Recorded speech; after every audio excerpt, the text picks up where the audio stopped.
warahmatullahi wabarakatuh.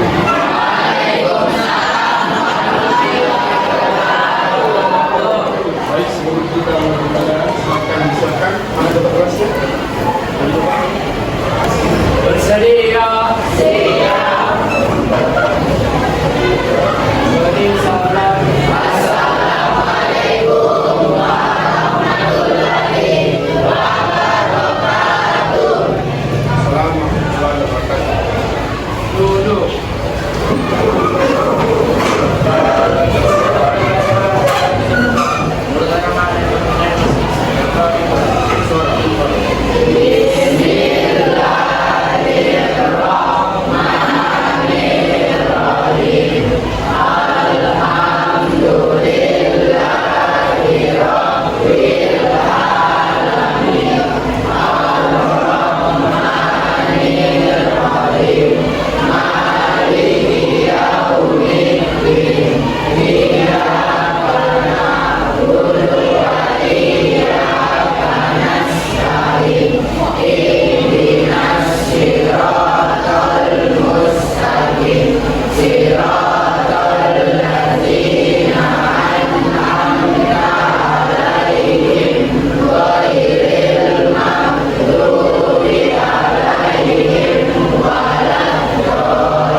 Baik teman-teman sekalian, sebelum kita mulai pembelajaran, tolong disiapkan cara duduknya dengan baik, kebersihan. Ya, sebelum kita mulai pembelajaran kita harus duduk yang rapi. Dengarkan namanya Aisyah Pradilla, Atar Aqua, Ahmad Rais Naufal, Sarfaras, Gita Guzia. Rekan sekalian, perhatikan. Mari bersama-sama kita membaca Al-Quran Surah Al-Baqarah ayat 153 sampai 160. 1, 2, 3, 1, 2, mulai.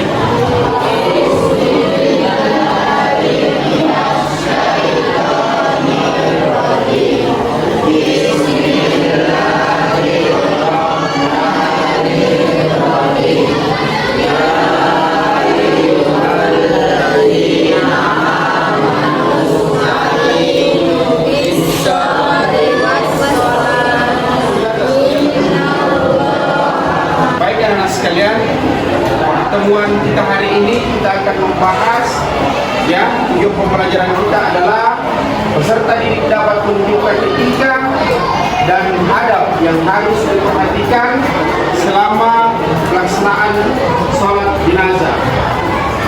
Tujuan pembelajaran kita apa yang ingin dicapai, yang pertama adalah dengan menonton video, peserta didik dapat menunjukkan etika dan adab yang harus diperhatikan selama pelaksanaan sholat jenazah dengan benar. Yang kedua, dengan melakukan diskusi dan pertanyaan kepada kalian, ya, yang bisa menjawab silakan angkat tangan, ya. Baik, untuk pertanyaan pertama, apakah kita hendak melaksanakan sholat jenazah harus berwudu terlebih dahulu? Siapa yang bisa jawab? Ya, oke. Ya, betul. Karena kita harus melaksanakan sholat jenazah dalam keadaan suci. Baik, terima kasih. Yang kedua, pertanyaan kedua, silakan angkat tangan yang bisa menjawab. Kenapa wanita haid tidak diperbolehkan untuk melaksanakan sholat jenazah? Siapa yang bisa jawab? Ya, baik, silakan. Dia dalam keadaan tidak suci dan tidak diperbolehkan masuk ke dalam masjid. Ya, karena dia tidak dalam keadaan suci dan tidak diperbolehkan masuk dalam masjid karena dia dalam keadaan haid. Oke, baik. Selanjutnya pertanyaan terakhir. Apa saja yang kalian ketahui tentang tata cara sholat jenazah atau adab sholat jenazah? Siapa yang bisa jawab? Oke, baik. Kepala, silakan. 1. Persiapan. 2. Berwudu. 3. Berniat untuk sholat jenazah. Ya. 4. Posisi berdiri. 5. Takbir. Ya, oke, baik. Kita berikan aplaus semua kepada teman-temannya. Ya, baik. Setelah kalian menyimak video, ya, tata cara sholat jenazah, mungkin ada dari kalian yang ingin bertanya atau ada yang ya, silakan. Di mana letak posisi imam pada saat sholat Jumat jenazah baik laki-laki maupun perempuan? Baik. Jadi posisi imam saat menjalankan jenazah, baik dia laki-laki maupun perempuan, perhatikan kalau dia adalah laki-laki, maka posisi imam berdiri pas sejajar dengan kepala jenazah. Kalau perempuan, dia berdiri pada saat berdiri berhadapan dengan dada jenazah, ya. Jadi bedanya itu adalah posisinya. Kalau laki-laki pas berhadapan dengan kepala, kalau perempuan pas berhadapan dengan dada. Baik, selanjutnya masih ada pertanyaan? Oke, baik, silakan. Apa doanya pada saat sholat jenazah laki-laki dan sholat jenazah Ya, perempuan? baiknya jadi doanya itu berbeda. Kalau kita menyalatkan jenazah laki-laki, kita membaca doa Allahumma ghafir lahu warhamhu wa'afihi wa'fu anhu. Ya, akhirannya itu ketika jenazah laki-laki. Kalau perempuan, ya, doanya itu Allahumma ghafir laha warhamha wa'afihi wa'fu anha. Jadi bedanya itu di ujungnya, ha dengan hu. Kalau laki-laki hu, kalau perempuan ha. Nah, baik sekalian, selanjutnya Bapak ingin membagi kelompok, ya, masing-masing kelompok beranggotakan ya 7 orang. Setiap kelompok maju ke depan untuk memutar spin ini. Dia berada di kelompok berapa? Oke, 1 orang dari siapa yang bisa maju? Oke, silakan.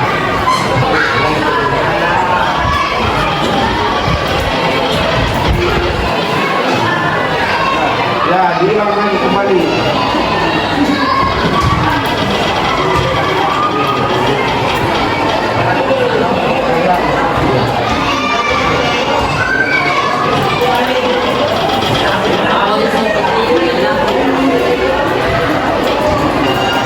Oke ya.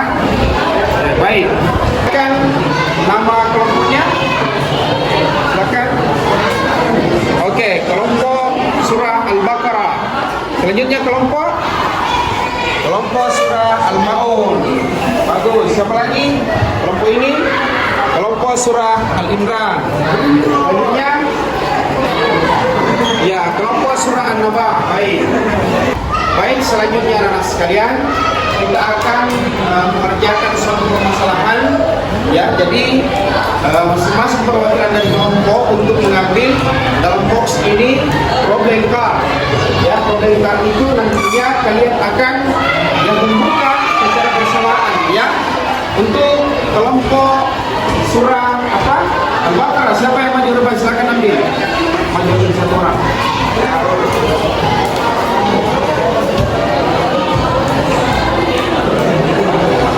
Perhatian. Oke, terakhir ya. Jangan dibuka dulu ya. Jangan dibuka ya. Oke, baik. Dalam kehitungan ketiga, kalian bersama-sama untuk membuka. Oke, baik. 1, 2, 3. Silakan dibuka. Buka ya, dibuka.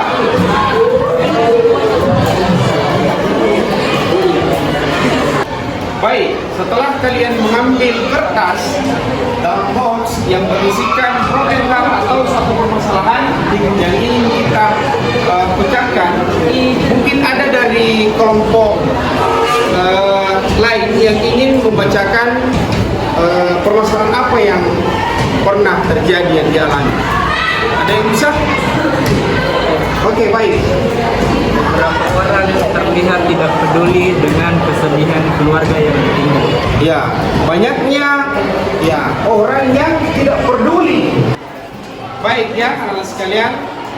Mungkin ada dari kelompok lain yang bisa memberikan suatu solusi dalam permasalahan ini. Ada? Oke.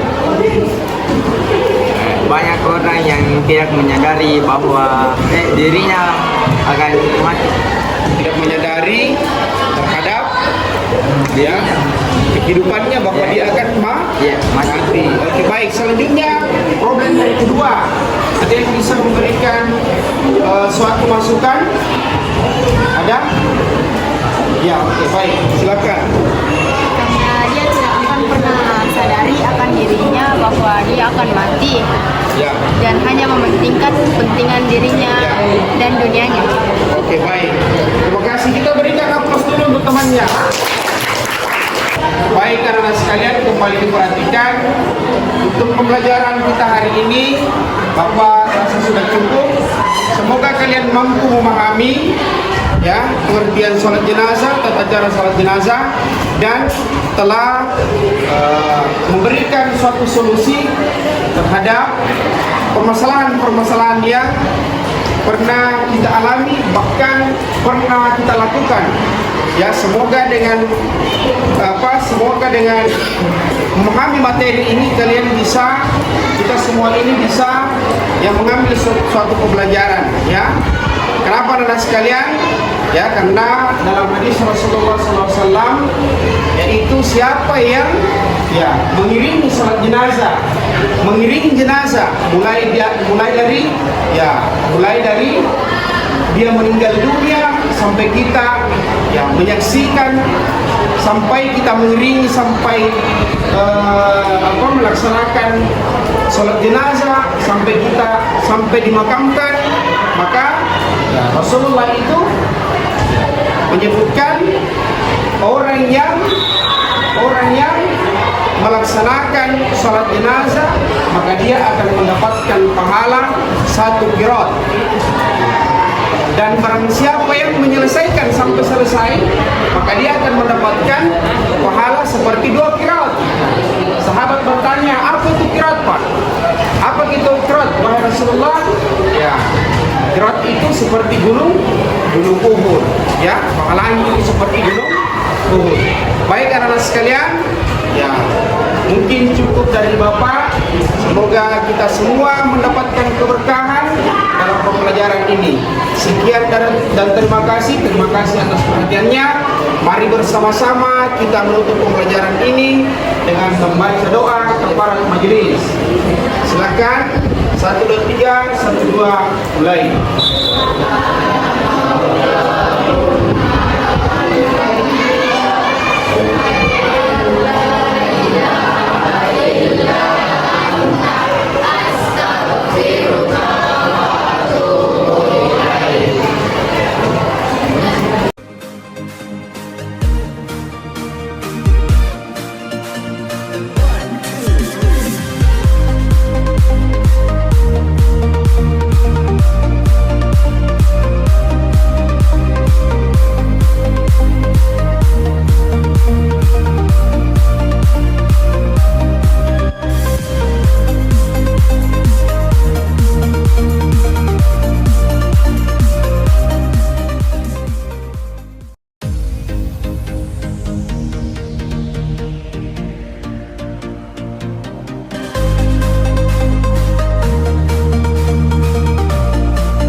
sebelum kita mulai pembelajaran, silakan dengarkan namanya.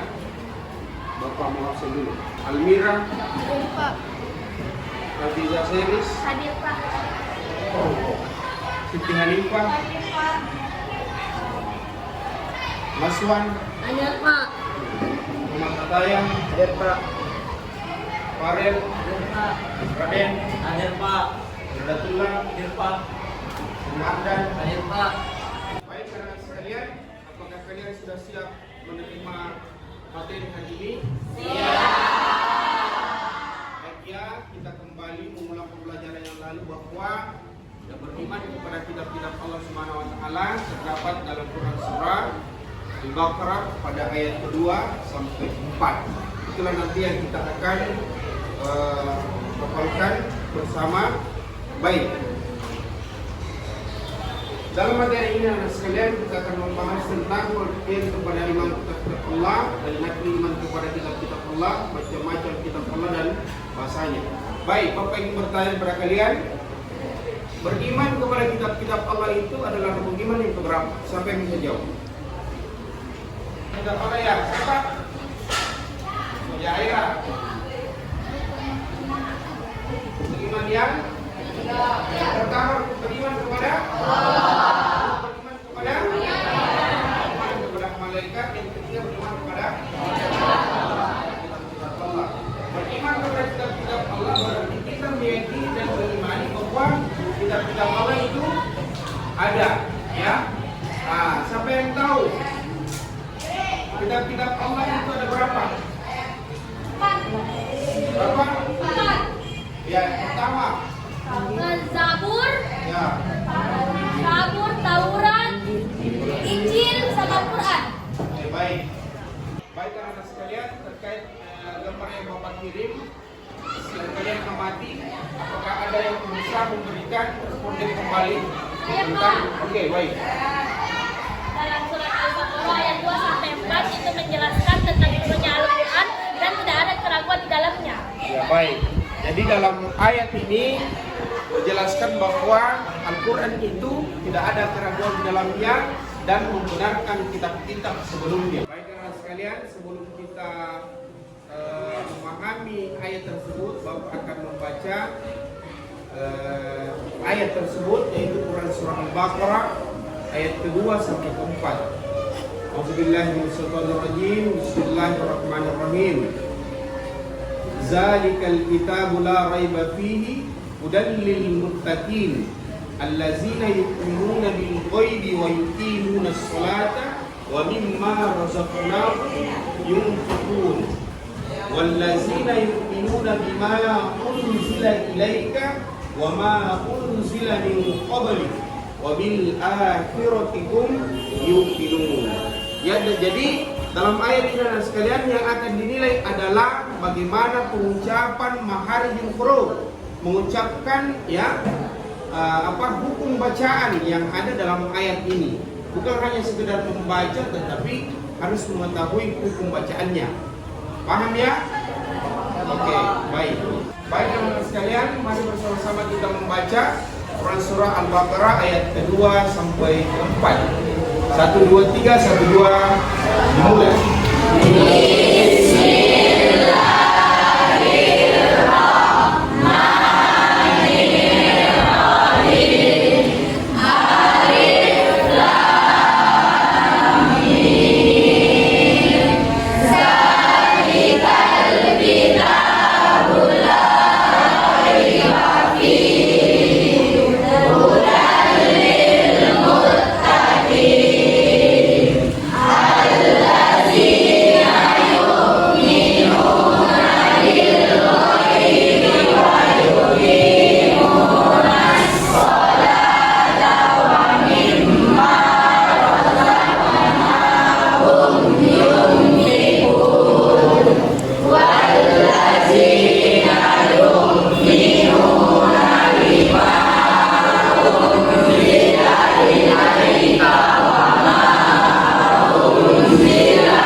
Baik anak sekalian, Bapak akan putarkan video sebagai bahan untuk kalian simak ya.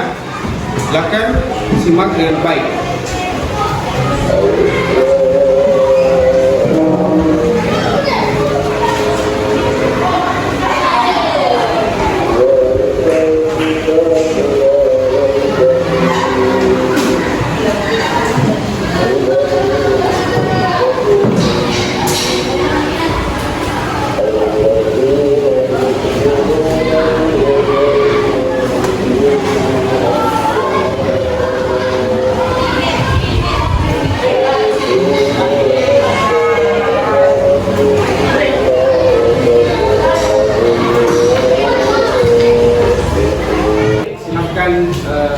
Dihafalkan Al-Quran surah Al-Baqarah ayat kedua sampai kelima. Keempat. أعوذ بالله من الشيطان الرجيم بسم الله الرحمن الرحيم ألف لام ميم ذلك الكتاب لا ريب فيه هدى للمتقين.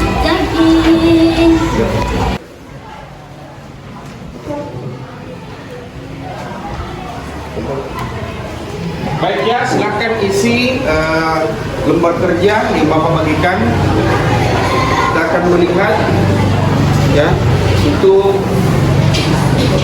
dikerjakan secara video ya. Baik anak sekalian, dalam akhir pembelajaran ini Bapak kembali menjelaskan bahwa dalam ayat ini yang pertama yang kita harus pahami adalah beriman kepada kitab-kitab Allah Subhanahu wa taala. Beriman dan yakin dan mengimani bahwa Al-Qur'an dan kitab-kitab sebelumnya itu ada. Ya, yang kedua apa? Yang kedua yang perlu kita pahami bahwa Al-Qur'an itu sebagai petunjuk. Ya, petunjuk bagi umat manusia dan penyempurna dari kitab-kitab sebelumnya. Dan Al-Quran itu diberikan kepada Nabi Muhammad SAW. Ya, Al-Quran itu hanya diberikan kepada Nabi Muhammad SAW yang dijadikan wahyu bagi umat manusia. Ya, sebagai petunjuk mudallil muttaqin, petunjuk jalan lurus. Baik, sampai di sini ada yang bisa menyimpulkan dalam materi ini? Oke, baik. Silakan, Fira. Pelajaran hari ini saya bisa menyimpulkan bahwa Al-Quran diturunkan sebagai petunjuk untuk umat-umat manusia dan sebagai pelengkap kitab-kitab sebelumnya. Betul. Kita berikan aplaus dulu.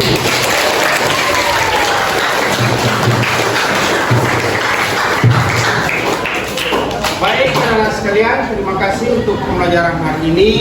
Semoga kedepannya kalian bisa menghafal, ya, dan menghafal ayat ini, surah Al-Baqarah ayat 2 sampai 4 ini. Semoga pertemuan depan bisa menuntaskan semua hafalannya, karena tadi masih banyak yang belum tuntas. Ada beberapa orang yang belum tuntas karena cara pengucapannya dan maknanya atau hukum bacaannya belum jelas. Ya, semoga kedepannya bisa tuntas semua. Baik, terima kasih atas perhatiannya. Semoga ya bernilai ibadah di sisi Allah Subhanahu wa taala. Mari bersama-sama kita menutup pembelajaran kita kali ini ditutup oleh kelasnya.